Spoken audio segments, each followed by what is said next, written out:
tas jaunais veidojums, tas lasījums, vai pareizāk būtu teikts prediķis, teksta interpretācijas, kas ir ļoti problemātisks veidojums, es teikšu tā. Mūsdienu evaņģēlijas luteriskajās baznīcās arī saturiski, bet man, protams, ir tiesības runāt tikai par vizuālo, un vizuālais ir vienkārši briesmīgs. Lielākajā daļā gadījumu, tur, kur tie tiek veidot no jauna, kaut kas pietrūkst, acīm redzot, prasmēs, proporcija, izpratnē, funkcionalitātē. Bet,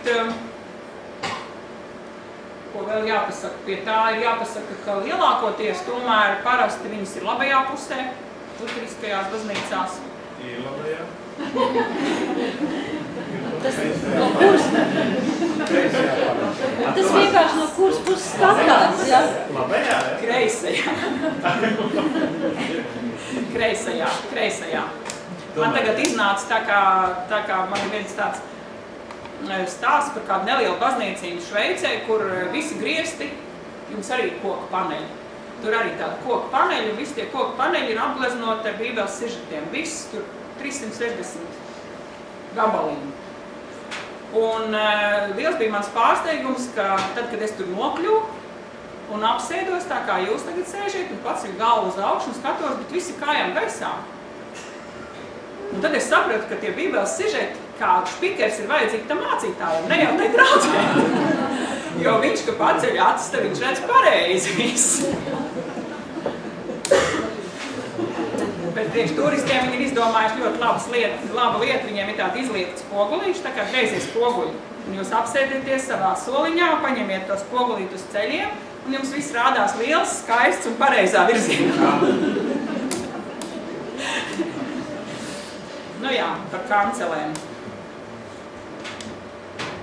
Lūk, tā ir Tallinas baznīca. Un tad vēl drusciņ par tekstiem.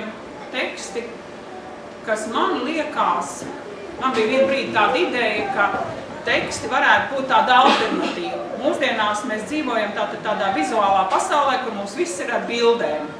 Visi simboli ir ar bildēm, reklāmas ir ar bildēm, un vispār viss mūsu pasauli ir pilna ar bildēm, neviens bildes vairs neredz.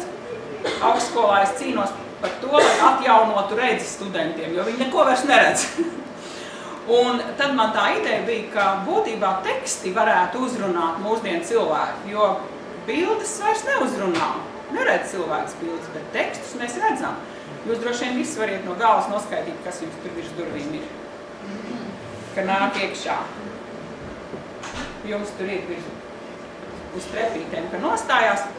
Kurš var noskaidīt, kāds teksts jums tur ir? Jūs variet? Jūsu? Nāc kungs no savu ceļu.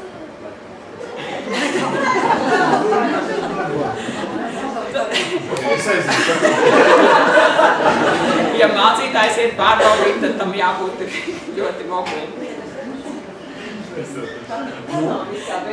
Es saprotu, ka jūs jokojaties. Zītājs var pareiz teikt. Redziet, mūsu baznīcā, mūsu draudzes namā, dievnamā, ar ko mēs atšķiramies, vai ne, mums ir rakstīts glabā uzticēto mantu. Tas ir moderni. Olainas baznīcā savu mieru es jums dodu, un es esmu pie jums līdz pasaules galām. Vecajā Svētās Ģertrūdes baznīcā teksti ir, piemēram, vitrāžās sāni jomos, ja ir, piemēram, tēvreiz.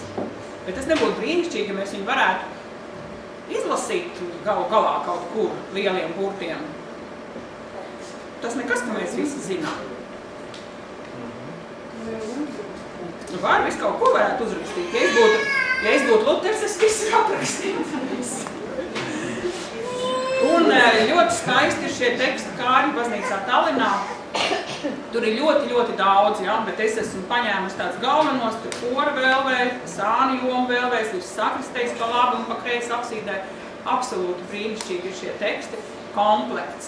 Savā ziņā tas atkal tāpat kā pašas dievnam centriskums, arī šī tekstu klātbūtne, tās sasaucās ar senām liturģijām un, protams, arī ar pareizticīgo tradīcijām, kādas ir aktuāls vēl šodien.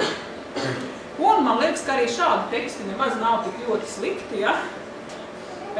Kādreiz ir bijuši, šis te ir no Palsmanas baznīcas, kas nabagam dod, tam nepietrūks, bet kas savus acis priekš tā aizslēdz.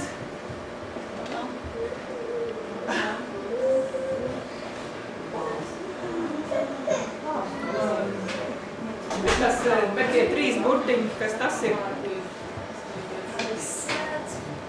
Tam. Lāstu daudz, uzlec lāstu daudz visdrīzākais. Ja? Tur jāskatās Salmana pamācības. Es, diemžēl, kaut kā piemirsu. Neiedomājos, ka nemācēšu vienu vārdu izlasīt. Un viens no tādiem jau mēs tuvojamies jau tūlīt arī tādam nobeigumam. Tātad vēl viena svarīga detaļa ir retabls. Retabls ir tātad tas, ko jūs šeit redziet no Palsmanas baznīcas, tas ir, atvainojiet, tas ir no Jāņa, no Valgas baznīcas, ja? Tātad milzīga būve, kas faktiski arī ir arhitektūra, un kura pareizticīgo dievnamos ir tā kā šī te ikonostāsa funkcija. Tātad būtībā aiz tā tad varētu būt tas pareizticīgo baznīcā ir vissvētākā vieta. Luteriskajās baznīcās retablu funkcijas īstenībā es pat nevaru nosaukt. Viņas drīzāk ir tādas pilnīgi, absolūti nedefinētas un neskaidras, jo dievnamos, kuros nav bijusi, piemēram, sakristē, nav bijusi iespēja, kur kaut ko uztaisīt. Bieži vien retabls pilda tādu aizslēgņu funkciju, ielienam retablā un tur mācīties, piemēram, pārģērbjās. Ja? Tas, man liekas, arī kaut kas tāds, par ko mēs neesam daudz neko domājuši, bet kam vajadzētu būt ar kādu savu konkrētu nozīmi, tāpēc, ka būtībā šo visu lielo, milzīgo konstrukciju, kurā dievnamā viņi ir, ļoti bieži cilvēki sajauc un saka, ka tas ir altārs, bet tas nav altārs, tas ir tikai dekorācija īstenībā, ja? Vai arī, kad viņai piedod sakrāla funkciju, tad tā ir robeža. Robeža starp vienu un otru telpas daļu. Biežāk sastopami ir šādi nelieli retabli Latvijā, ja, kas ir novietoti tūlīt aiz altāru un kur parasti tiek rotāti visbiežāk ar kādām gleznām. Un Latvijas sakarā gribēju pieminēt to, ka ārkārtīgi daudzās baznīcās tiek izmantot šis te sižets. Un liels bija mans izbrīns, kad kādā dievnamā mūs laipni vadāja un kaut ko stāstīja, un tas bija Kurzemē, un teica, ka, un tā altārī ir lūk šie te zvejnieki atveidojums, tāpēc, ka mēs te pie jūras visi dzīvojam, un tā, var arī tā, protams, to interpretēt, bet jautājums par to, kāpēc tik ārkārtīgi populārs ir tieši šis te sižets, un kāpēc tik daudz kopijas tiek taisītas, un tā, vai mēs aizdomājamies, ko tad īstenībā mums šī bilde, sauksim viņu par bildi, šis te ne, cenšas pateikt, ja tas ir tāds liels jautājums. Un pēdējais, jā, faktiski pēdējais piemērs tātad no tā desmitnieka kopā, ja tad ir pati svarīgākā vieta dievnamā, tas ir altārs, mensa, tātad šī altāra galda virsma, svētākā vieta dievnamā un pats vakarēdiens. Un šeit ir olainis, tātad pēc Roberta Feldmaņa projekta veidotā sakrālā vieta, kas, man liekas, ir paraugs, šedevrs, unikalitāte Latvijas mērogā, viss nesalīdzinām ne ar ko. Un man ir žēl, ka par to mēs tik maz varbūt zinām, runājam vai arī cenšamies jau kaut ko tādu darīt tajā lietā, tāpēc, ka būtībā mēs varam, protams, mēs dzīvojam laikos, kad tā saucamā pieminekļu vai materiālās kultūras mantojuma aizsardzība ir kaut kādā tādā, man liekas, tādā slimīgā kaut kādā statusā īstenībā, jo ienest jaunas lietas, izmainīt ir praktiski neiespējami. Ja, tie, tās draudzes, kas ir arhitektūras pieminekļos, noteikti zina, un jūs arī kāds esat noteikti dzirdējuši, ka praktiski kaut ko viņam izmainīt ir vispār neiespējami. Ja. Un tad varbūt uz visu tā fona tā ir milzīga laime un veiksme, ka ir bijuši šie daži necilie varbūt ne tik ļoti izcili arhitektūras pieminekļi, kuriem varēja pieskarties Roberts Feldmans ar savām domām, vārdiem un darbiem un realizēt to, par ko viņš bija pārliecināts. To, kas nāk no 3., 4. un 5. gadsimta kristietības, šī ideja par upura vietu. Tā ir upura vieta. Kādai tai būtu jāizskatās? Mēs ļoti labi zinām, kādiem kapiem ir jāizskatās, bet kāpēc mēs nezinām, kādam ir jāizskatās altāra galdam? Bet tas ir tādā vispārinājuma nozīmē, tāpēc, ka, protams, kopumā viss ir ļoti labi un brīnišķīgi, bet domāt par to, ka katrai lietai, katram sīkumam, katrai detaļai ir ļoti liela nozīme. Un šeit man mācītājs jau tā kā ieteicās, nu ko tad šeit, šajā dievnamā, tad vienīgais, ko es sēžot izpētīju un ko es varu atļauties teikt, tas ir, ka tā krusta forma ir ļoti nepareiza.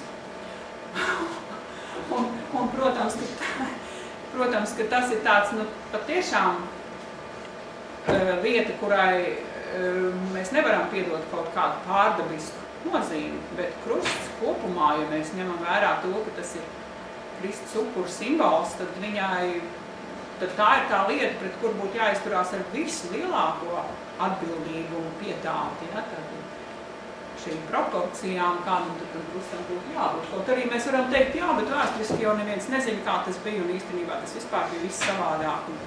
Un vienmēr atradīsim, ar ko aizbildināties. Ja? Bet jums ir tātad cita krusta forma augšā, cita krusta forma krucifiksā, un tad vēl šeit ir krusta forma, kas man liekas varētu būt vispareizākā. Ja? Un tā.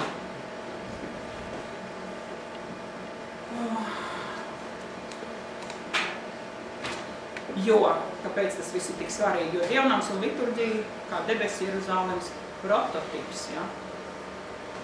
Debesu valstības prototips. Mēs sēžam debesu valstības modelītī. Un tad varbūt mēs daudz ko te pamainītu, ja mēs tā uz to lietu paskatītos. Un, jā, esmu tāda, pat cik bija 10 pieturas punkti, kam es piedevu īpaši nozīmi, pievēršot uzmanību, ja? Āriene, durvis, telpa. Un tad arī 10 tā kā tēzes beigās, ka kopumā tātad tiek respektēta senā vieta, vecie pamati, mūri, proporcijas Latvijā kopumā. Otrkārt, interjerā tiek realizēta sen pieņemta soli sistēma, nemēģinot ieviest ko jaunu.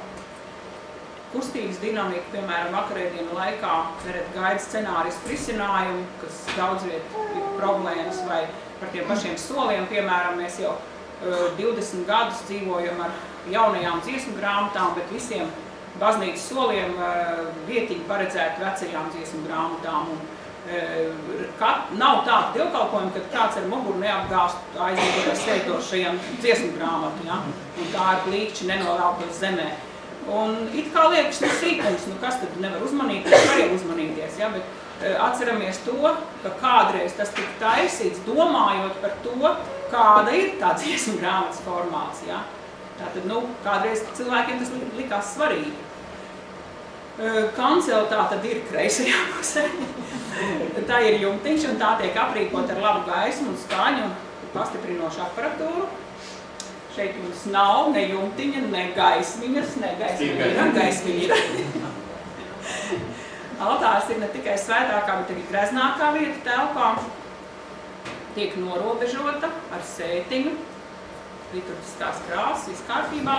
Valda vispārējais uzskats, ka nepieciešams retabus, kurš zaudēs savu seno nozīmi, drīzāk pildu tradīciju funkciju, visbiežāk neatbilst Lutera idejām un nesastāda augstmākslinieco vērtību. Un tā ir tā problēma. Mēs baidamies un mums nav tiesība atzīt mūsdienās, kad ir kaut kas, no kā mums ir jāatsakās, kas kādreiz ir uztaisīts. Nu nav. Nu, kāpēc vajag visu glabāt?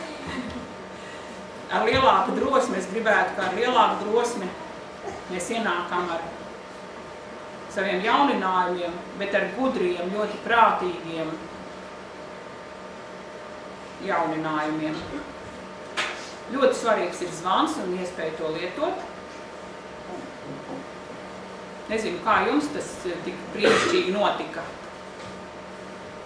Bet Gotlandē kādā baznīcā pirmo reizi tādu redzēju, ka šeit, tā kā iedomājieties, piemēram, no cauri balkonam, no augšas, šeit, te, kur ir tā, jā, piemēram, tur būtu aukla.